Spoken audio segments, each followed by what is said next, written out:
Le moulin de la Coquillade est situé à Puyricar sur un terrain appartenant à l'Institut des Parents.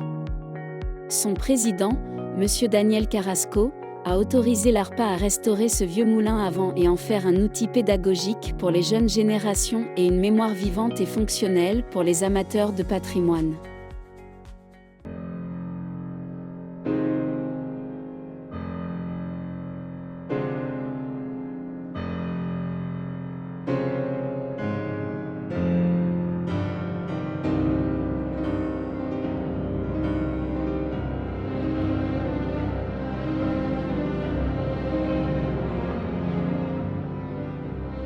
Je suis un très vieux moulin.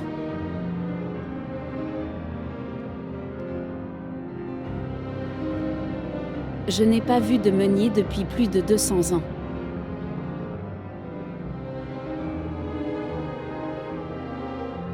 Pourtant, depuis quelque temps, des femmes et des hommes m'ont libéré de mes broussailles. Ils ont reconstruit mon puits, dans une langue étrange mais que j'ai comprise. Ils ont décidé de me redonner des ailes. Mon réveil sera long et difficile, mais je sens de nouveau sur mes vieilles pierres le souffle des vents du plateau. Voici l'histoire d'une renaissance commencée il y a plus de 2 ans par les bénévoles de l'association.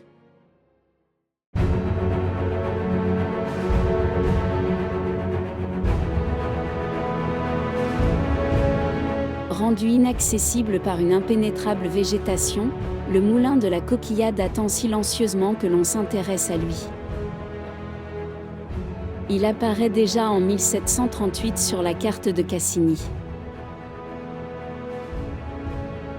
C'est en 2022 que Jean-Marie Ballester, habitant de Puyricar, propose à l'ARPA la reconstruction d'un vieux moulin situé sur la commune. Il raconte. Depuis plusieurs années, je passais devant le moulin et je disais un jour, j'essaierai de faire quelque chose pour lui. Et je suis tombé sur une personne qui s'appelle Philippe Couteau et Pierre Dussol et j'ai proposé mes services pour la reconstruction, la restauration de ce moulin qui me tenait à cœur. Et c'est comme ça que j'ai eu le pilotage du moulin. Mais il a fallu constituer des équipes.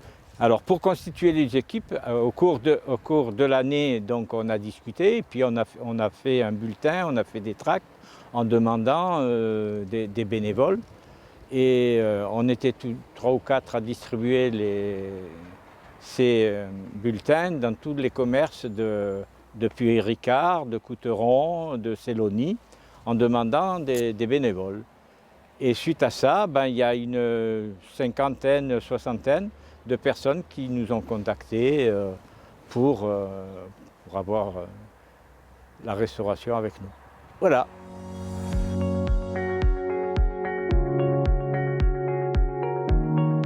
Sur ces photos prises après le débroussaillage effectué par une entreprise spécialisée, on mesure l'épaisseur des remblais qui ensevelissent la base du moulin.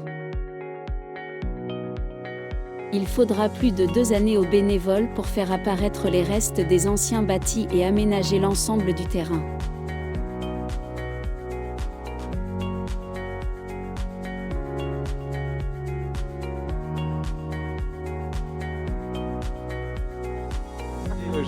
Je peux vous aider? On m'a dit oui. Donc j'ai continué. Voilà. Premier plan.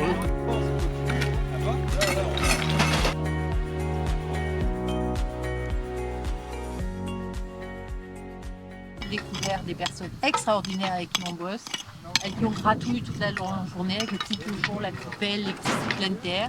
Et on se régale, on discute de tout un tas de choses et c'est une grande famille extraordinaire.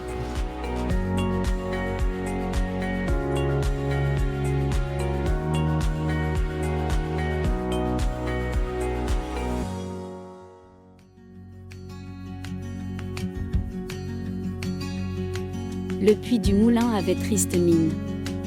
Il n'en restait plus grand-chose. Ça caille aujourd'hui, même au soleil. Rudy Barbero a pris courageusement en main ce chantier de reconstruction conforme à l'architecture provençale. Si qu'un vendredi, j'étais au marché de Purica et je vais acheter mon pain à la boulangerie du centre et je vois des flyers, des prospectus. Et j'étais avec mon épouse et elle me dit « Tiens, ça correspond exactement à ce que tu aimes, rechercher des bénévoles pour remonter des pierres et tout ce qui en suit, là, faire du débroussaillage et tout. » De légionnaires, on dépasse des cailloux.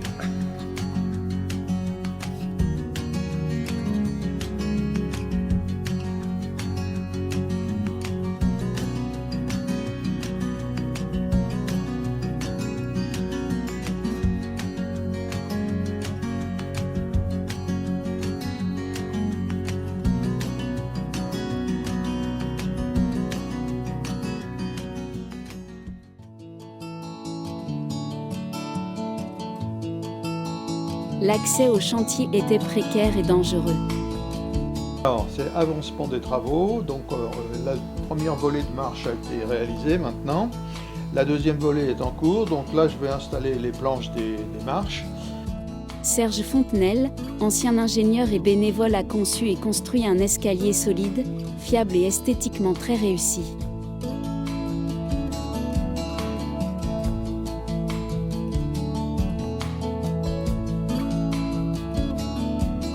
Wow. On descend de la campagne. Allez, on descend.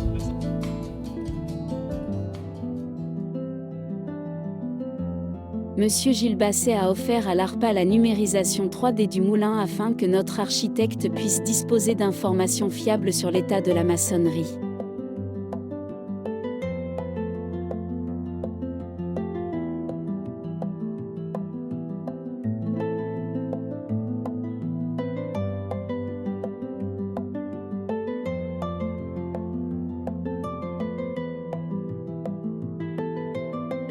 La société SICOM, spécialisée dans la signalétique à Venelle, a fait don d'un panneau d'information sur lequel figurent les généreux donateurs.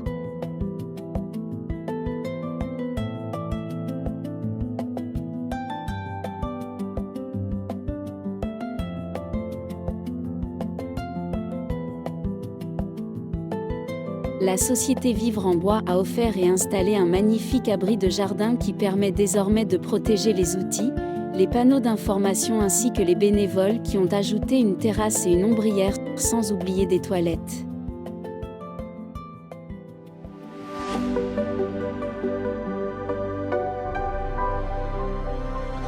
Afin de promouvoir ce projet ambitieux, l'ARPA participe activement à toutes les manifestations locales telles que les Journées du patrimoine, la Journée des associations, la Journée des moulins et la fête votive de Puy-Ricard. Je suis une puricardaine de cœur et tout ce qui touche au patrimoine du Puy-Ricard, alors là je trouve que c'est quand même quelque chose d'exceptionnel. Et cette dynamique qui a été prise par l'ARPA de refaire ce moulin et redonner vie au moulin, c'est extraordinaire. Voilà. C'est l'occasion pour les bénévoles de dialoguer avec les visiteurs et de présenter le projet grâce aux panneaux d'information et de répondre aux questions tout en proposant les livres édités par l'ARPA.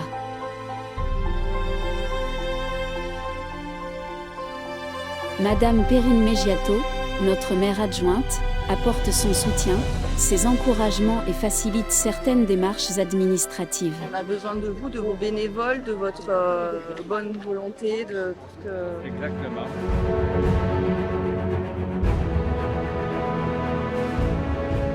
Toute cette passion, cet engagement humain serait inutile si, au final, il venait à manquer le document essentiel qui permettra de poursuivre le chantier, le permis de construire.